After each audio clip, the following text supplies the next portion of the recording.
Today we're repotting two Cattleya type orchids that are very different from each other. One is species and the other very much an intergeneric hybrid. All of this and more coming up at the Orchid Hut.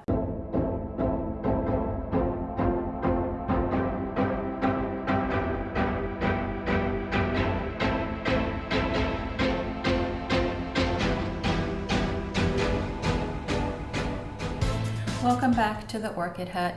My name is Dana and thank you for joining me today in another video to repot a couple of Cattleya type orchids that really need some attention. So let me first introduce both of these plants, and then when I'm editing this video I will put a timestamp so that you know when the actual repotting for both of these begins, so that in case you want to jump to one or the other, you will know the timestamp for that. Okay, so let's start with this one. This one is the species orchid, Repot purpurata, variety sanguinea. And I'll see if the camera can focus on that tag there. This one has been in my collection probably about 1.5 years, going on 2 years, and it was going to be a first-time bloomer this year. You can see the remains of the flower spike right here. However, I was beyond perturbed to find one morning that a critter, most likely a snail, had eaten away half of the bud for the bloom that had not opened yet. So I had really been looking forward to bringing this one to you as a first-time bloomer in my collection, and lo and behold, that morning when I found the bud half eaten, I was just besides myself. So I went ahead and it attempted to open just the tiniest bit, and as best I can tell, it was going to have a really dark purplish red lip with some lighter pink petals and sepals. I'll insert a picture of the bloom here. As best I can tell, my bloom would have looked something like this. So we are going to be trying this again next year. Now this particular plant has, we'll see if the camera can focus in here before I even get it unpotted. It has 2 new growth points from this oldest pseudobulb. So there's one on the left and one on the right. And so that would be great, you know, if this is able to push out 2 new pseudobulbs for next year. Maybe I will have a chance again at getting this one to bloom. This one is still in the grower's potting setup, so you know it's time to get it out. Let these 2 new growths have a bit more room. Now I do not have any pots already picked out or any media already picked out. I want to get both of these orchids unpotted and then, you know, kind of judge from there what might be the best setup for it after I see the root system. And I'll go ahead right now and I will insert the timestamp for when this particular repot starts. Okay, so Repot purpurata, variety sanguinea.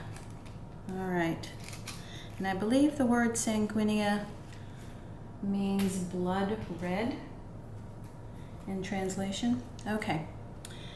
So hence the purplish red lip of that particular bloom.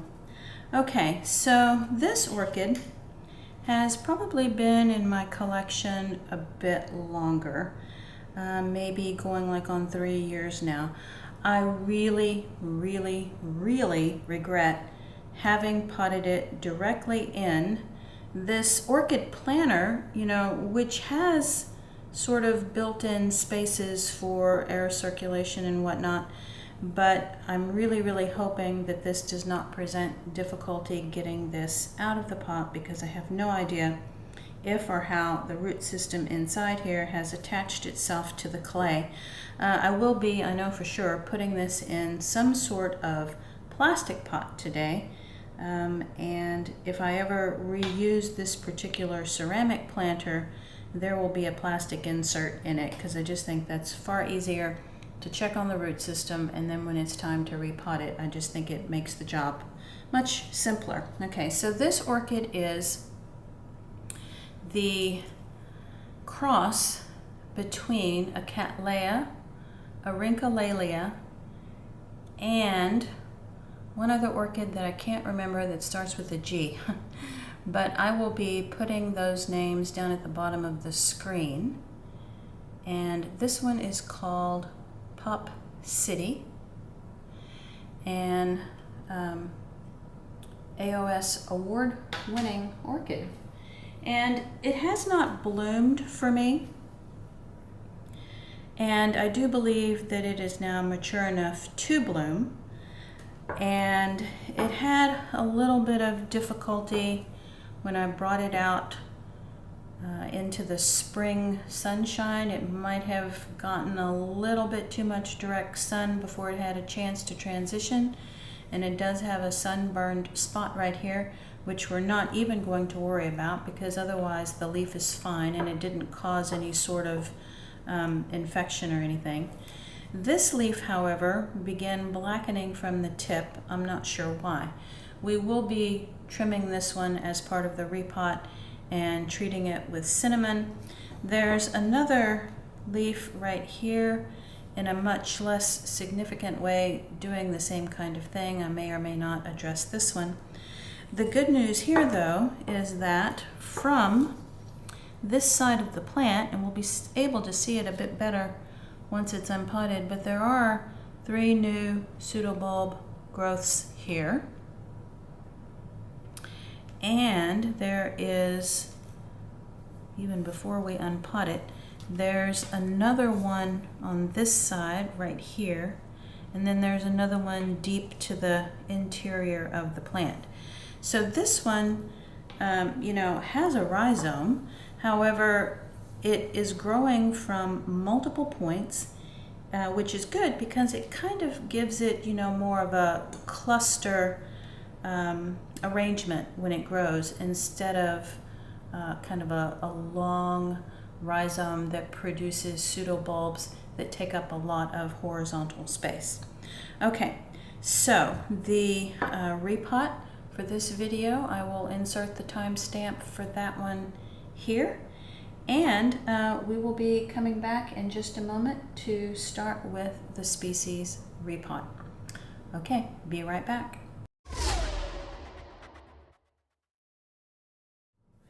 Okay, so let's get started with the purpurata repot here. This one has been growing outdoors all spring and summer.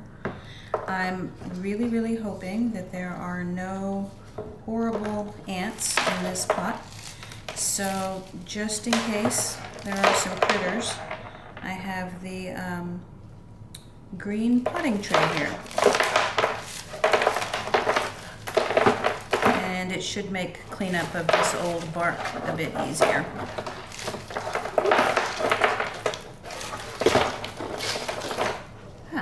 Okay, there we are. Okay, so first impressions is that this plant has a pretty good root system. It was potted in rather large bark chunks as well as some perlite pieces. And just in case this orchid is something that you're kind of attracted to add to your collection, it is perfectly fine in the heat. It's a species from Brazil, so you know I probably can take that. But I did purchase this one from Brookside Orchids. I'm sure that there's a video somewhere in the distant past from when I purchased this orchid.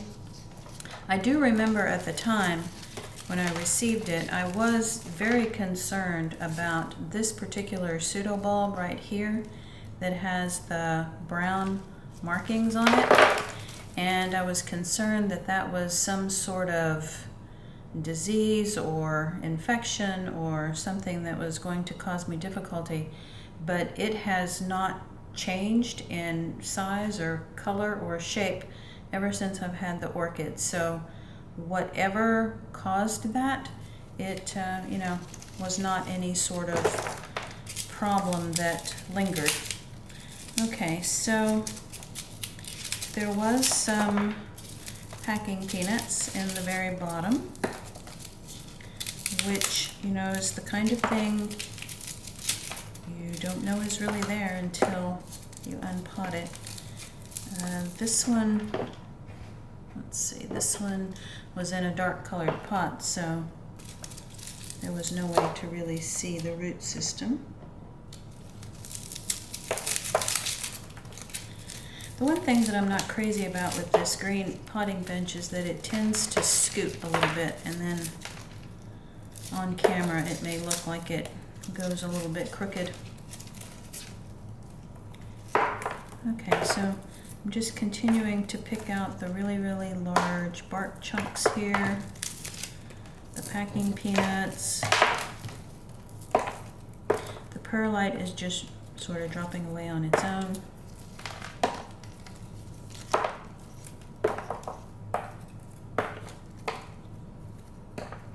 This one is going to need a good rinse under the sink, I think, just to get some of the final dust off of it.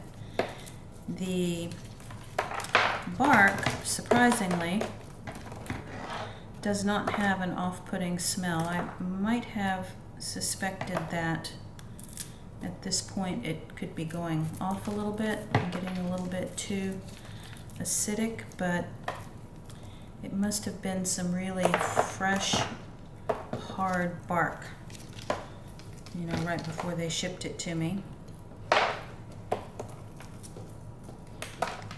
And it's held up pretty well. This one, of course, comes in under the grow lights for the winter. And over the winter was when it fully developed that last pseudobulb that produced the bloom spike. Now, this one was also the orchid that had the spike somewhat trapped inside the sheath, and it wasn't developing, and I took a very sharp pair of scissors and I just nipped off the end of the sheath to kind of open it up a little bit, and then the bloom spikes emerged. Now that's a tricky, kind of sketchy thing to do, but that spike may have never been able to break through that sheath if I had not done that. There were actually two spikes on this orchid, and one of them blasted and one of them developed, and I don't know whether breaking that sheath open caused the one bloom spike to fail, or if that would have happened anyway. I don't know, but I do believe I did a community post on that. If you scroll back far enough, I took a picture of the sheath, I think right before or right after I slit the top of it. Okay, so this is the plan for this orchid next. I'm going to take it to the sink. I'm going to give it a good rinse. Since this is coming out of the grower's pot, I will be spraying it with hydrogen peroxide. And when I come back, the rinse will be complete, the spray with hydrogen peroxide will be complete, and we will do a root trim, and I will also have a pot and the new media chosen. Okay, I'll be right back.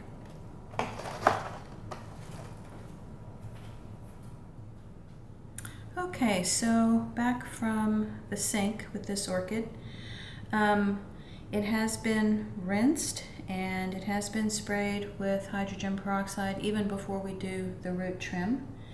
And I have chosen for the repot kind of a starter mix.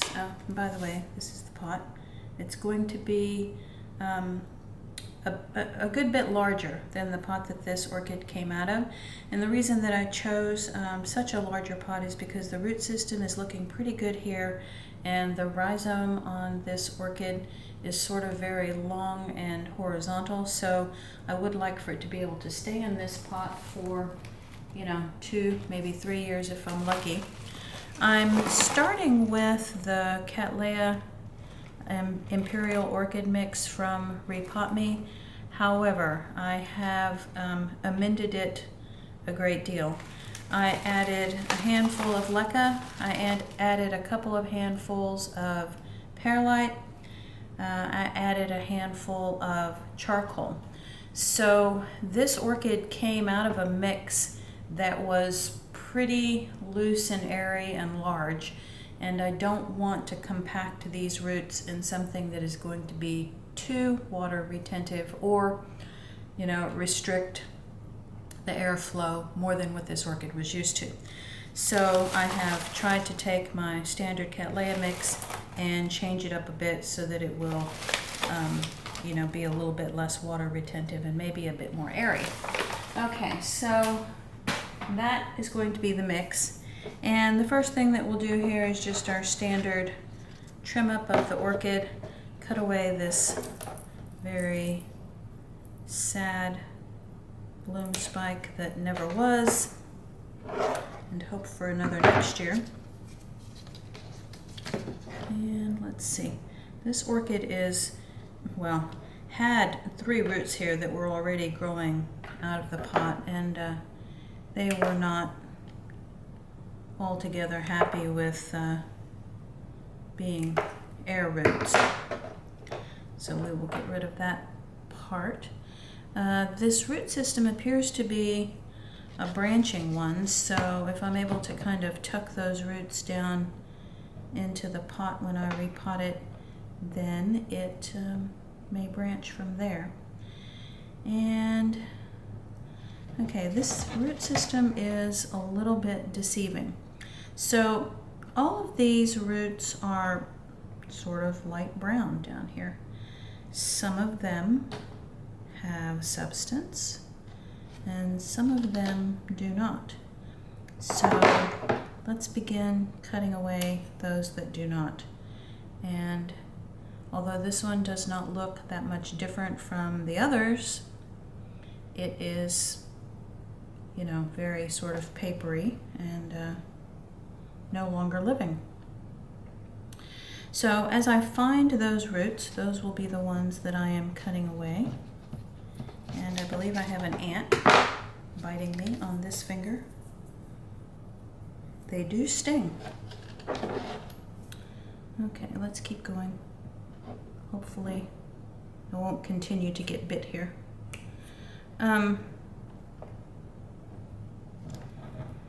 So just a couple of other orchid stories here as we go. Maybe some orchid and some weather stories. Let's start with the weather. It just, you know, hot. There's only one word for it, hot, drought. I think we are probably on the brink of having water restrictions. So I would not be surprised. That's kind of a catch-22 because, you know, the neighborhood that we live in, they want you to maintain a nice looking lawn. Of course, that requires watering the lawn. But then if the county or the city says, well, you can only water so much, you know, within certain hours of the day, that may or may not be enough to actually keep your lawn alive. So, you know, what can you do? Except maybe, you know, watch your grass die and then be requested to plant it all over again next year. Who knows what will happen on that front. When I was watering my bay window orchids this morning, I was just going to do a flush for them. I usually do my flushing at the end of the month so that I can kind of remember the last time that I did it, but I've gotten a little bit off of that schedule, and I knew that I had fertilized 3, maybe 4 times in a row, so I knew it was time for flushing. But when I turned the tap water on, and I often do flush with my tap water, the water that came out of the tap was higher than body temperature. I mean, the water felt warm, so it was warmer than 98.6 degrees, and I thought, well, I'll let it run a little bit, and didn't matter. The cold water coming out of the tap was continually hot, as if it had been coming from the hot water heater. So go figure. The orchids got a bit of a warm flushing today.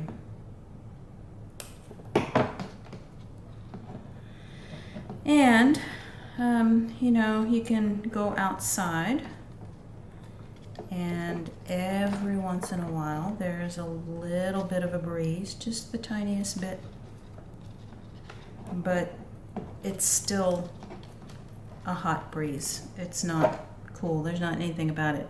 There's not anything about the wind that helps cool you off, because it's still a bit like being in a convection oven.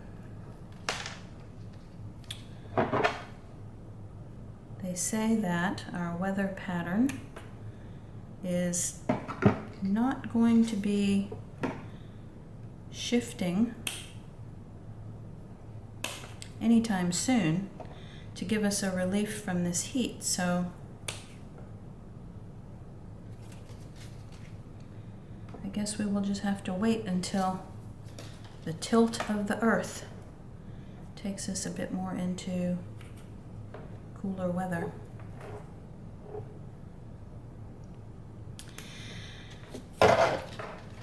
Some other things when I was watering this morning that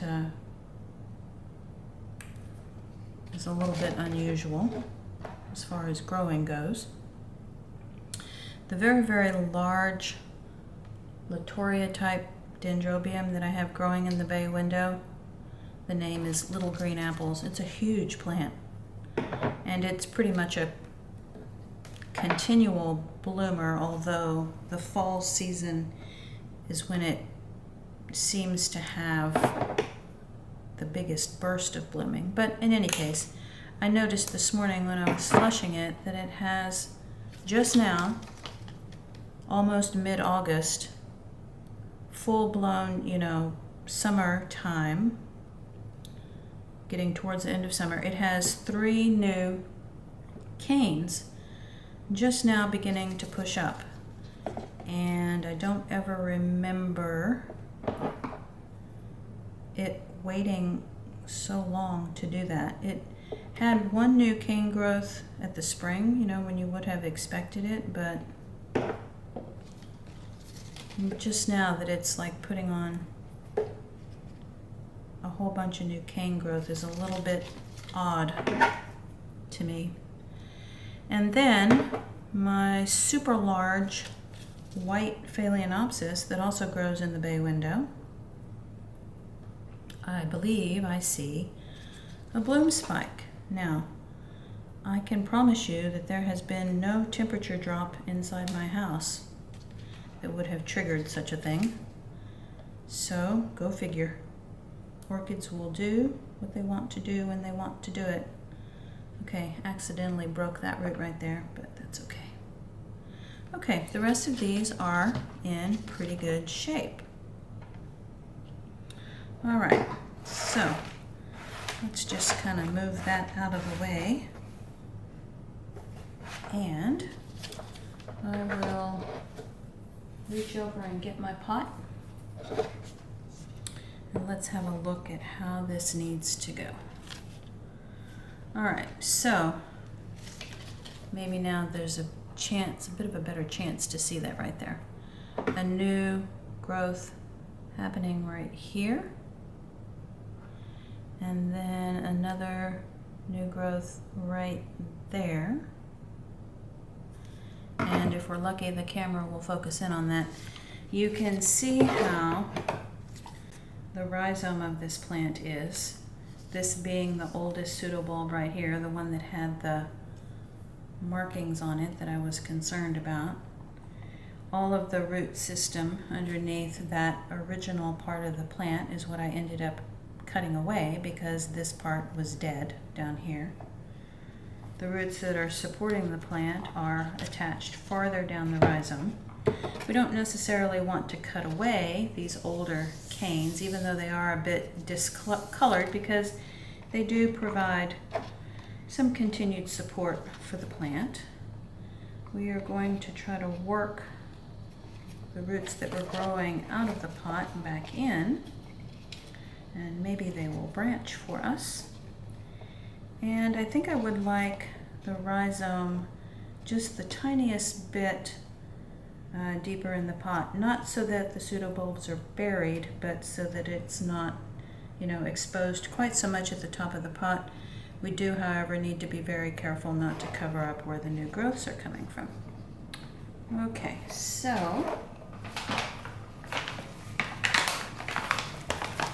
I will probably have to put a little bit of media in and then readjust.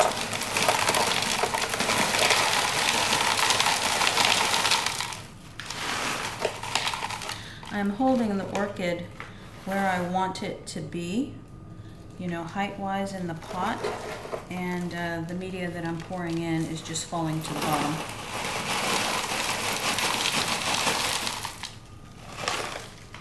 Okay, let's see how we're doing here.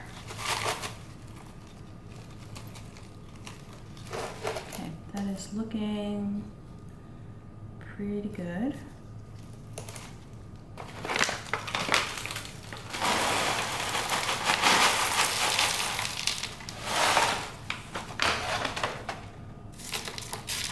It would be an absolute miracle if I don't run short on media. I think I probably will run short just a little bit, and I'll have to go back and get some more.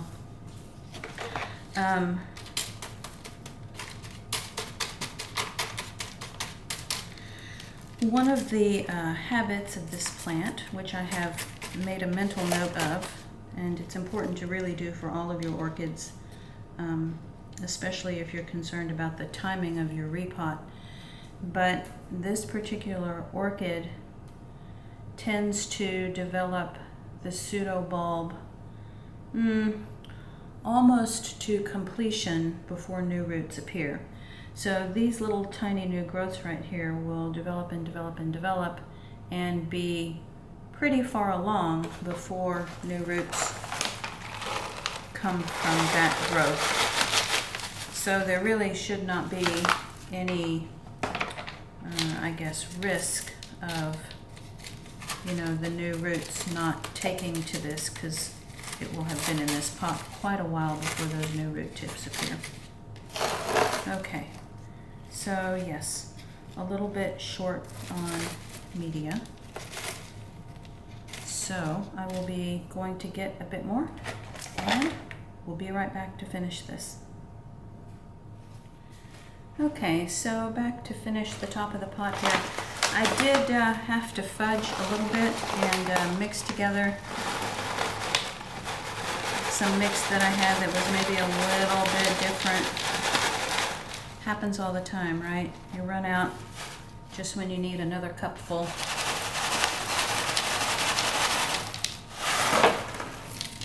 But I think it will be fine.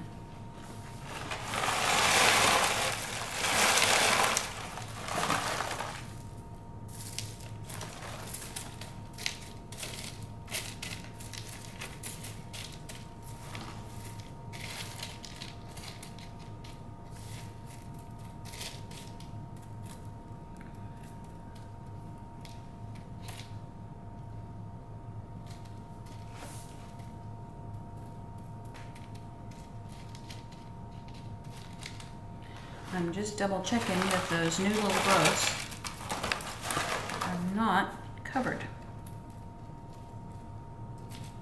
All right, and I think we are done. Now, there was someone, and if you happen to also be watching this part of this video, please let me know again who you are. There was someone who commented on a video not too long ago about how you can sort of help remember how you're training your new pseudobulbs on a Cattleya to grow so that they're all kind of facing the same direction, which just makes for a more attractive plant. And you know, you can tell these first three pseudobulbs on this plant were not the ones that I grew, and they're kind of facing all kinds of various directions. And then of course this one I think grew in my care, and then when this one grew it was facing the other direction. So I would like to try to begin to train this plant so that it, you know, kind of has all of the pseudobulbs kind of facing the same way. So the person that left the comment said, well, you know, decide where the sun is coming from, and then that's how the pseudobulbs will orient themselves. And then if you put the tag at the back of the plant, you will always know to position the plant so that the tag is away from you, and you know you're always putting the pot back in the same way that it was oriented towards the light, you know, from before. I thought that was just like brilliant. You know, sometimes some of the simplest ideas are the actual, you know, best. Okay, now one of the other things that you may be thinking is, why didn't I take this plant and scoot it to the side so that there was more room for growth here?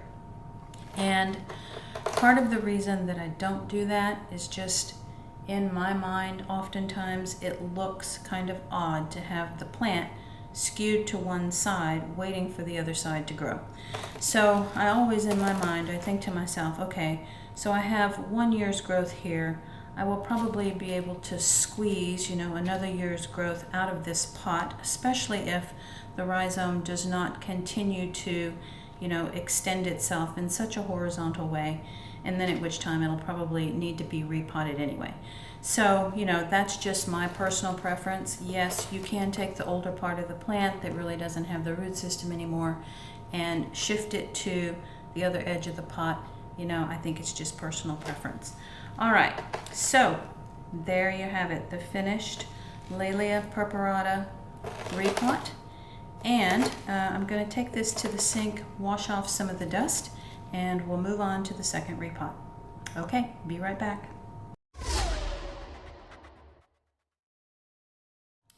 Okay, so here we are with the second repot for the Cattleya type orchid Pop City. And this is the one where I was a little bit concerned about it coming out of this ceramic planter. Now the mess you see here is from the previous repot. I didn't take this back outside to clean it or wash it because just going outside brings on a full-on sweat in this heat. And I actually had rinsed it out before, left it set in the sun literally for 3 minutes to dry, and when I brought it back in the house, I think this plastic was at near melting point. I couldn't even put the orchid back inside the plastic until it had a chance to cool off a bit. So I'm not going to be taking this plastic tray back outside until I absolutely have to. Alright, so let's see what happens here. If this is not going to easily pull away, then I'm probably going to get some sort of tool to go along the edges of the pot. Maybe we will let gravity help us. I also want to be pretty careful of those new bud growths. And probably the first thing that would help is to cut away some of the roots that were growing outside the pot, just to make sure that that's not the holdup here. It did feel like it might break away just a bit, but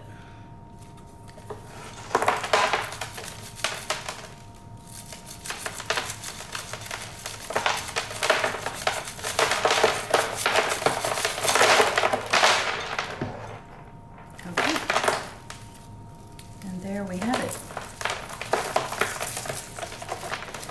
Now, it's kind of funny because this orchid was watered, let's see, 3 days ago? Yeah, 3 days ago. And there's not even the tiniest bit of moisture left in this bark. It is just bone dry. Another indicator of our heat around here. And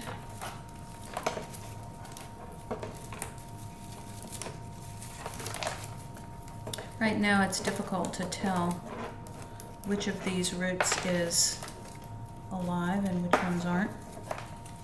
If I look at the top of the plant, the pseudobulbs are not terribly shriveled, but there is a little bit of indication there that this orchid has spent some time being a little bit thirsty. So I think the plastic pot that this one will be going in will help it. Okay, so that's most of the dry bark out. When I take this to the sink, the rest will probably cut away a little bit easier. And what I will be doing next is taking it to the sink, giving it a rinse. I'm also going to go ahead and spray this one with hydrogen peroxide again. Not that I'm seeing a specific reason for that, but I think I will just do it for good measure because it has been potted this way for quite a while. And I will once again go back out into the hellish heat to clean up this green potting tray. And I will have to give it a little bit of time to cool, and then I'll be back with the rest of the video. Okay, see you in a bit. Okay, so we're ready for the repot. I have flamed my nippers from the previous orchid, and I have my bark and my 2 potential pots here on standby. So I have a smaller one, I have a larger one. We will see what kind of root system is left. As in the previous repot, this is my Cattleya mix from Repot Me. However, it is amended with a little bit of charcoal and perlite and leca. And I believe I do have an odd piece of sphagnum this time around. And, you know, the root system here, after I washed it in the sink, it was clear that more of the roots were dead than what I originally thought. And so I have the 2 different sized pots because depending on how much of this root system is left after the trim, it may require the smaller sized pot, or it may be okay to go with the larger one. We'll just have to see.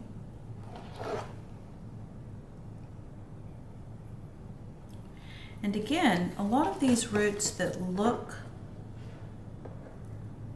alive actually aren't, because the dead ones and the live ones can be similar. The dead ones seem to stand out a bit more the more you trim away. I guess that's because they're a little bit easier to see.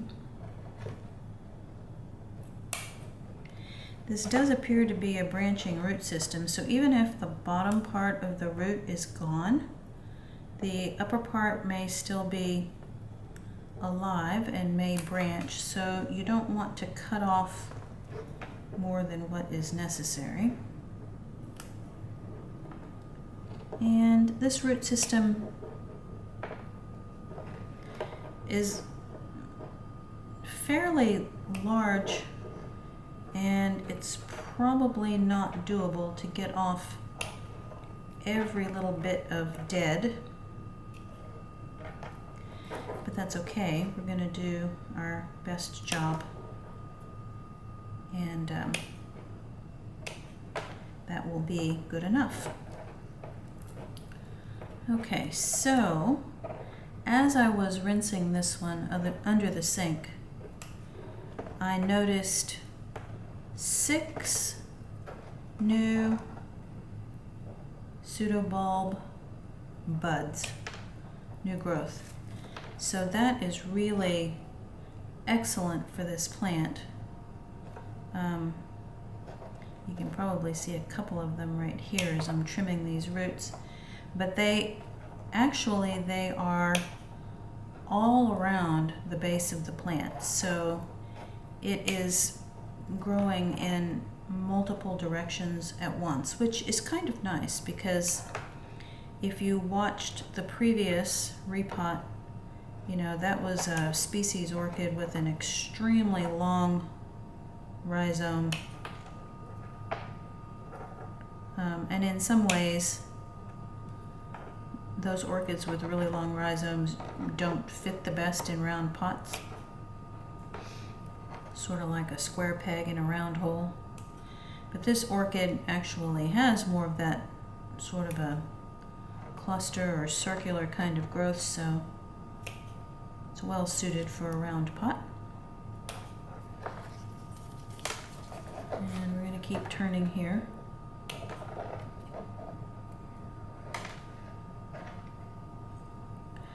I am noticing outdoors, and maybe this is true for you as well, as we approach the end of the main growing season, the Phalaenopsis type dendrobiums are getting their terminal leaves, which I did a little short video on the other day, and right after those terminal leaves is when they begin to develop their spikes. And I noticed one of mine is just beginning to develop its spike. The pattern of its growth in the past has always been sort of like the first one to bloom, so it kind of leads the way. And then some of my other Phalaenopsis type dendrobiums bloom just the tiniest bit later.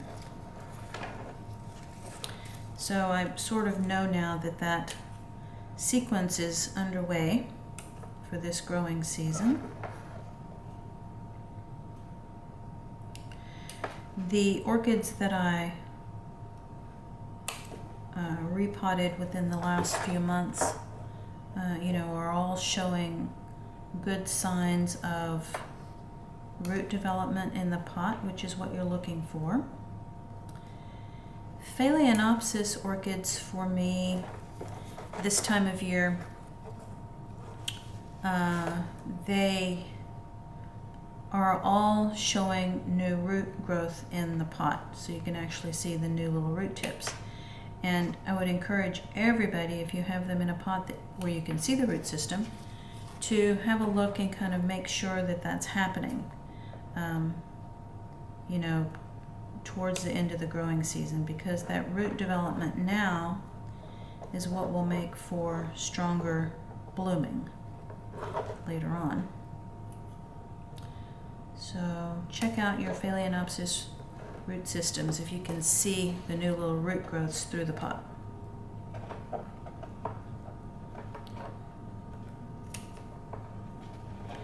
Now what I'm noticing on this orchid is that a lot of the dead roots are more directly under the center of the plant, which is what you would probably expect for a grower like this. There are some roots right here at the base which,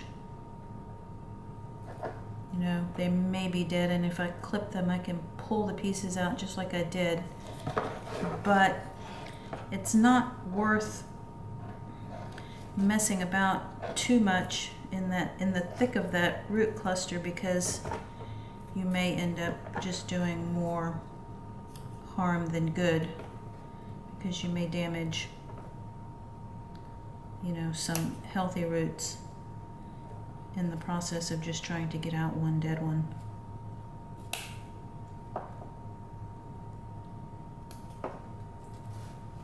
Okay, we are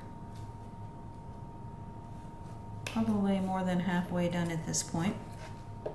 This is a little bit tedious, but I'm just sort of slowly turning the orchid, and as I get to something that is soft or mushy, I just clip it away.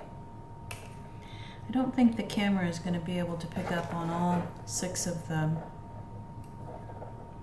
new growth buds, but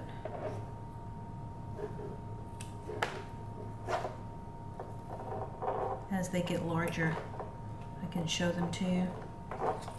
I really would like for this one to bloom. I've had it for a while, and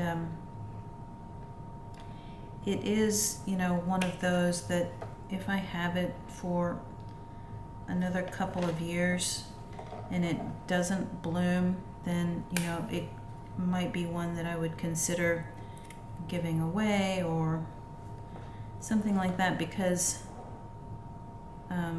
you know, there could just be something about my environment that prohibits it from blooming. I don't know that for sure, but by that point in time, I would definitely know that it's mature enough to be able to bloom. It would just be something about its growing conditions that are not favorable enough. Okay, that looks pretty good. Maybe one more right here.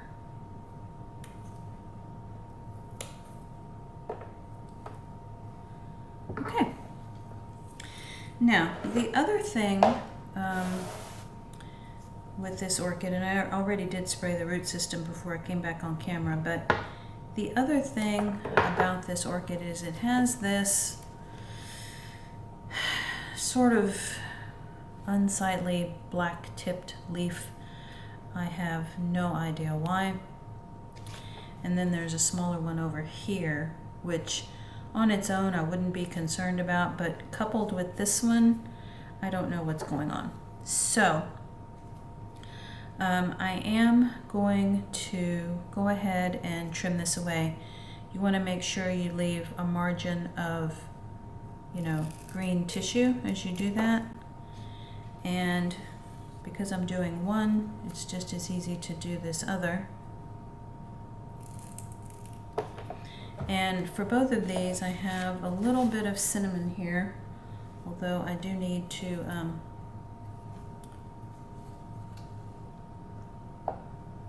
dip my finger in a little bit of water and go ahead and just touch those cut edges.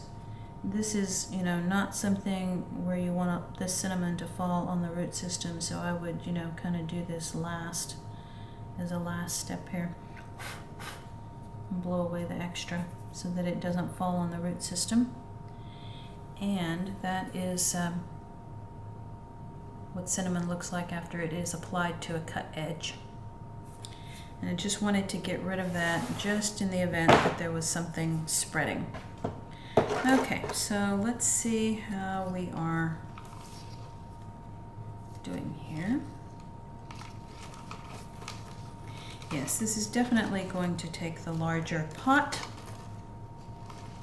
And I had some media in the bottom, and that's actually looking pretty good, so I gauged that just right. Let's go ahead and start filling in. I don't know if you noticed it, but when I unpotted this orchid, there was a fair amount of inorganic media that was fine to reuse. So I picked out the rock, I picked out the larger pieces of sponge rock, I picked out the leca, and I rinsed it, and I also sprayed it in hydrogen peroxide, and I just added it back to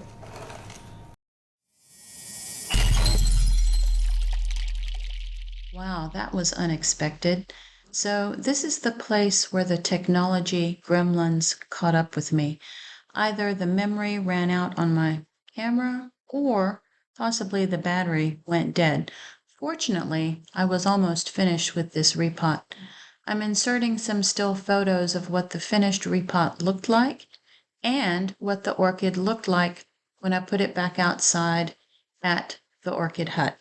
Thank you so much for watching. If you enjoyed this video or learned something new, please give it a thumbs up, subscribe if you haven't already done so, and click that notifications bell to let you know when I posted something new. Thank you all so much for watching, and talk to you next time.